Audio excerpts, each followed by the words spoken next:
Se a gente fala sobre Renda Brasil, Bolsa Família, programa assistencial, vamos falar com quem já esteve na presidência da República, né, e sabe com muito mais propriedade quais são aí os recursos, né, que podem ser manejados e como que essa questão deve realmente ser tratada. Estamos em contato com o ex-presidente da República, Michel Temer, conosco aqui no Jornal Gente da Rádio Bandeirantes nesta manhã. Presidente, sempre um prazer falar com o senhor, tudo bem? Como é que vai? Tudo bem, muito bom dia a vocês. Bom, é o assunto do dia aqui, né? Depois do que o presidente Jair Bolsonaro falou sobre a manutenção do Bolsa Família, o senhor vê espaço para ampliação desse programa social? Quais são as condições que devem ser observadas nesse debate, hein? Olha, em primeiro lugar, eu acho que ele fez muito bem de evitar, digamos assim, a redução de alguns valores para alguns programas, como o programa de prestação continuada e outros tantos, a questão do salário mínimo em relação aos aposentados.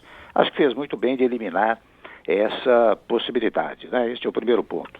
O segundo ponto é que, digamos assim, a mudança do nome Bolsa Família para Renda Brasil, acho que tem pouca significação. Aí eu, no meu governo, eu mantive as denominações do passado. O que eu fiz naquela oportunidade, e aqui vai uma sugestão, é verificar as possibilidades do Tesouro e dar os aumentos necessários, e voltando os olhos exatamente para os mais vulneráveis, porque nós sabemos todos que nós temos praticamente 30, 35 milhões de pessoas que estão abaixo da linha da pobreza, e são brasileiros que merecem a atenção do Estado. No meu governo, eu dei 2 aumentos acima da inflação. Eu acharia oportuníssimo essas ideias do presidente atual, do presidente Bolsonaro, que pudesse dar um aumento muito acima da inflação, ou seja, modificar até os padrões de pagamento do Bolsa Família, né? Eu acho que isso está, pelo menos pelo que eu acompanho, pelo que eu leio, pelo que eu observo,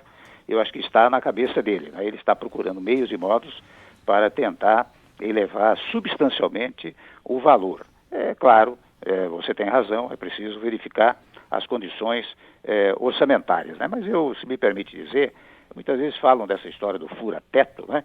É interessante as pessoas que não leem muito a emenda constitucional que estabeleceu o teto, porque quando nós estabelecemos a emenda no teto de gastos, nós previmos a hipótese, por exemplo, de calamidade pública, que é o caso da pandemia, em que podem se usar créditos extraordinários ultrapassantes do teto constitucional. Eu não sei, eu vou lançar um raciocínio aqui, simplesmente o seguinte, eu não sei se é possível este auxílio emergencial alongar-se ao longo do tempo com um valor razoável, né? Tendo em vista que a pandemia ela ocorreu, foi possível utilizar os créditos extraordinários, mas ela tem consequências e quem sabe possa se discutir jurídica e economicamente como combater as consequências da pandemia, precisamente em função dos mais pobres, em função dos mais vulneráveis. Eu acho que seria uma questão a ser examinada, mas em síntese, tudo que o governo puder fazer para alcançar os mais pobres é fundamental para o nosso país, até para uma certa tranquilidade social no Brasil, né? Presidente, muito bom dia, bem-vindo mais uma vez ao nosso programa. Eu queria saber do senhor o seguinte, ontem a crise, não digo uma crise, mas a reação do presidente muito forte às manchetes, né, dos jornais foi muito contundente, né, ele reclamando de manchetes bem distintas, mas todas tinham uma coisa em comum. Era prejudicar os mais necessitados, os mais pobres, para financiar um outro programa que era o Renda Brasil. E ele foi lá e, enfim, deu um soco na mesa, não é nada disso, proíbe que se fale sobre isso, etc, etc. Mas o que se viu ali, tudo isso foi provocado pela iniciativa de integrantes da equipe econômica de sair espalhando esse tipo de notícia, tipo balão de ensaio, né? Para ver como é que seria a reação das pessoas a essas ideias exóticas, digamos assim, malucas, né? E aí eu queria saber do senhor o seguinte, no seu governo, o senhor enfrentou esse tipo de coisa? Ou seja, há uma certa, como é que eu diria, um certo à vontade do pessoal da área econômica de sair disseminando esse tipo plantando essas notícias para sentir a reação das pessoas, etc., que acabariam provocando problemas ao governo? O senhor teve esse tipo esse tipo de problema? Ou, se não teve, o senhor acha que a reação do presidente ontem foi adequada? Olha, Cláudio Roberto, em primeiro lugar eu devo dizer a você que, de fato, eu tive a felicidade no meu governo de ter uma equipe econômica muito unificada, não é? E, no geral, eu via o Meirelles, o nosso ministro Meirelles, praticamente todo dia e, de igual maneira, o presidente do Banco Central, por exemplo, pelo menos uma vez por semana, a cada 2 semanas, nós tínhamos permanentes conversas. Não acontecia isso, confesso, no meu governo. Vez ou outra, quando se esboçava uma notícia, digamos assim, uma notícia na 5ª página, não é, Cláudio Humberto? Não na primeira página, que fosse um pouco polêmica, eu chamava o pessoal da equipe econômica, a Casa Civil, etc., e conversava sobre aquilo e tirava aquilo da pauta. Eu confesso a você que não tinha muito desses problemas no meu governo, né? Agora, sobre a reação do presidente Bolsonaro, cada um tem seu estilo, não é, Cláudio? Eu acho que ele teve a reação que é comum dele, uma reação imediata, né? E a reação imediata, neste particular, a meu modo de ver, como disse há pouco, foi útil, porque você não pode pensar em, digamos, onerar aqueles que já são onerados, né? Historicamente no nosso país, né? Um aposentado que ganha pouco, né? Outros tantos que deficientes, etc., né? Que têm benefício de prestação continuada, para resolver um problema do chamado Renda Brasil, agora desistido pelo presidente, né? Eu acho que o governo precisa encontrar outros meios e modos, como aquele que eu acabei, quem sabe, de apontar muito modestamente, apenas para estudos, né? Para resolver esta questão. Agora, acho que ele fez bem. Pelo menos eu sinto, viu, Cláudio Humberto, que pegou bem. Aquela imagem dele lendo as manchetes, e as manchetes eram, nesse particular, todas negativas, né? E ao mesmo tempo dizendo, olha aqui comigo não, isto não vai à frente, etc., etc. Eu acho que é uma mensagem, digamos, que pega bem para a população. A impressão que eu tive foi precisamente essa, né? Agora, se você me perguntar, convém evitar essas coisas, convém evitar essa antecipação de medidas apenas para medir a reação da população, eu acho mais útil, porque essas coisas criam instabilidade, né, Cláudio Humberto? Você lança uma coisa que as pessoas quando começam a acreditar, de repente volta-se atrás, digamos assim, né? E isso não cria muita estabilidade social, né? Se for possível evitar, tanto melhor. Presidente Michel Temer, bom dia. Presidente, bom dia. A minha avó dizia que quando tem alguém falando mal da gente, as nossas orelhas ficam vermelhas, né? O senhor não sente as suas orelhas vermelhas, às vezes, por causa da PEC do teto de gastos?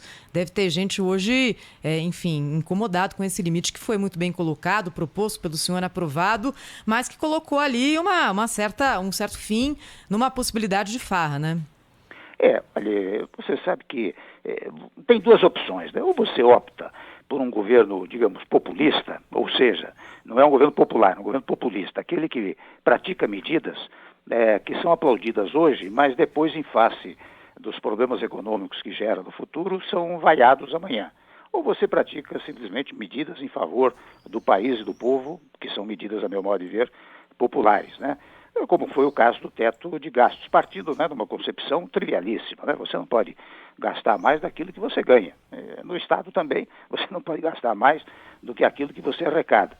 E quando se propôs a emenda do teto de gastos, previu-se um prazo de praticamente 20 anos, né, para que houvesse, por assim dizer, um empate entre aquilo que você arrecada e aquilo que você gasta. Isso dá muita credibilidade fiscal, sabe? E veja, agora que nós estamos saindo, praticamente, esperamos poder sair dessa pandemia, nós vamos precisar muito de investimentos externos, não apenas investimentos públicos. O Tarcísio de Freitas já anunciou que vai investir cerca de 30 bilhões, isso é gerador de emprego, também de incentivar a iniciativa privada nacional para investir a fim de criar empregos, né?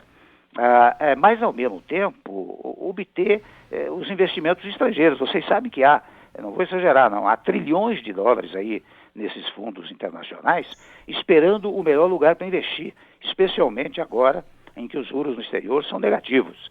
Então, nós precisamos ter muita credibilidade de natureza fiscal. E eu penso, posso estar enganado, mas eu penso muito, digamos, convictamente, de que a figura do teto de gastos deu uma credibilidade ao país extraordinária. Porque também, convenhamos, quando nós reduzimos inflação, reduzimos juros, etc., isso tudo é fruto de um conjunto de medidas econômicas, né? Elas não vão acontecendo sem uma razão econômica mais geral, né? Então, eu penso, a minha orelha acho que não arde não, viu? Até porque, como eu disse há pouco, na própria emenda do teto, nós previmos hipóteses de comoção interna, de calamidade pública, para a utilização dos créditos extraordinários, né? Eu ainda acho que é preciso estudar meios e modos de evitar que no exterior, especialmente, aqui internamente, se declare, olha aqui, nós eliminamos o teto de gastos, isso não deu certo, etc., porque, a meu ver, gera uma instabilidade fiscal que pode afetar a hipótese de investimentos, especialmente investimentos externos no nosso país, que são produtores, né, de emprego e desenvolvimento. Presidente, o ministro do Meio Ambiente deu uma entrevista ontem para o Jornal Gente aqui da Rádio Bandeirantes que repercutiu muito, né, uma declaração nova a respeito do incêndio no Pantanal. Segundo ele, o incêndio ganhou uma proporção gigantesca e o prejuízo é grande. O maior impacto atinge todo o conjunto das espécies de seres vivos da região. Na avaliação do senhor, o governo podia ter agido antes nessa questão aí do Pantanal? Como que o senhor tem acompanhado as notícias que chegam a respeito do fogo nessa região do país? Bom, em primeiro lugar, dizer que realmente fica difícil uma prevenção, digamos assim, de incêndio, né? O que você precisa ter, no caso, para usar uma expressão livre, uma repressão. Quer dizer, quando o incêndio começa, você tem que direcionar todas as forças dedicadas a essa matéria e muitas vezes, eu no particular, aqueles incêndios da Amazônia, eu chamava muitas vezes o Exército, né, para ajudar, como tem acontecido agora, mas é difícil você prevenir, você antever a hipótese do incêndio, né? O que você deve fazer, isso é de boa técnica administrativa, é assim que isto ocorra, colocar, volto a dizer, todos os elementos de combate ao incêndio para evitar a propagação. E não tem sido fácil. Aliás, com toda franqueza, vocês veem que esta questão do incêndio tem abalado muitos países, né? Veja o que está acontecendo nos Estados Unidos também, né? É uma coisa assustadora. E é lamentável que esteja acontecendo aqui no Pantanal. Aliás, boa parte da ideia do meio ambiente está na preservação do Pantanal, né?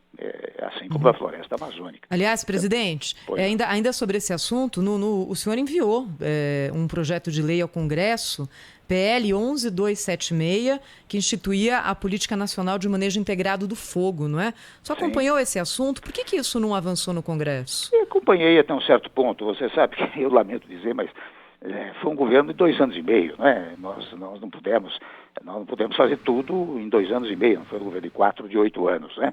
Mas veja, no tocante ao meio ambiente, só para, além desse projeto que nós mandamos para lá, assim como convenhamos essa coisa do saneamento, eu tenho tido o reconhecimento até do próprio governo, né? O governo atual, mas a questão do saneamento foi provocada por nós mandamos e tiramos a primeira medida provisória referentemente ao saneamento, que depois foi sendo processada, modificada, reformulada, etc., mas acabou promovendo a questão do saneamento, como também desta questão que você acabou de mencionar. Agora, no meio ambiente, nós temos que estar muito presentes, às vezes não exploramos muitas vezes o que nós fazemos, né? Você veja, eu fiz, no meu governo, mas no meu governo nós fizemos a maior reserva ambiental marinha que o mundo conhece. Nas Ilhas de Trindade e São Paulo, nós estabelecemos uma reserva marinha que equivale à soma dos estados, por exemplo, da França e da Alemanha juntos. Qual é a vantagem disso? Você sabe que as algas marinhas produzem oxigênio que vão para o espaço, vão para o ar, não é? Nós aumentamos 4 vezes a Chapada dos Veadeiros e eu me surpreendo, às vezes, com muita franqueza, que o governo não utiliza esses dados para dizer, olha, há uma preocupação. O Brasil foi o primeiro, o segundo a assinar o Acordo de Paris, eu fui o assinante desse acordo logo depois da China, né? Então, eu penso que é preciso um pouco mais voltar os olhos para o que o Brasil já fez, fazer uma defesa do que está sendo feito e, evidentemente, preservar cada vez mais o meio ambiente e, no particular, ter instrumentos, meios, modos de combater esses incêndios que estão sendo lá no Pantanal. Até alguns são chamados de incêndios criminosos. Não sei se isso é verdadeiro ou não. Está sendo apurado, né? Presidente, O senador Renan Calheiros, que é do mesmo partido que o senhor presidiu durante tantos anos, ontem gravou à noite um vídeo dramático, né, do leito do hospital sírio-libanês, onde ele se encontra internado, depois de uma primeira cirurgia. Ele, na verdade, ele conta que foi fazer exame de rotina e descobriram, então, 4 tumores, né? O primeiro no rim foi removido, ele estava na expectativa, ou está na expectativa de uma segunda cirurgia e etc. O fato é que ele atribui a formação desses nódulos a o que ele chama de perseguição política. Sobretudo, ele não cita o Ministério Público, mas ele deixa muito claro que ele está se referindo ao Ministério Público, que tem sido, segundo ele, implacável, etc. e tal. Ele usa até uma expressão assim bem forte, né? Ele dizendo que é como se parece uma permanente, uma condenação inapelável, é como se os inocentes não pudessem ser absolvidos, etc. O fato é que o senhor também foi alvo de tantas acusações, né, tantas denúncias e tal. Eu queria saber isso, que o senhor acredita mesmo no reflexo desse tipo de pressão, de aflição, de denúncias, etc., na saúde das pessoas? Eu acredito, eu queria que o senhor falasse um pouco sobre isso. Perdão? Gostaria que o senhor falasse um pouco sobre isso. Deixa eu lhe dizer. É a história do psicossomático, né? Que nós todos conhecemos. Você muitas vezes tem tais angústias, tais formas de estresse e de abatimento, né? Sob o foco psicológico, que gera, inevitavelmente, uma questão física, né? Eu acho que o Renan realmente deve ter sentido isso ao longo do tempo, porque, olha, não é fácil. Graças a Deus eu não tive nada ainda, fui talvez mais resistente, né?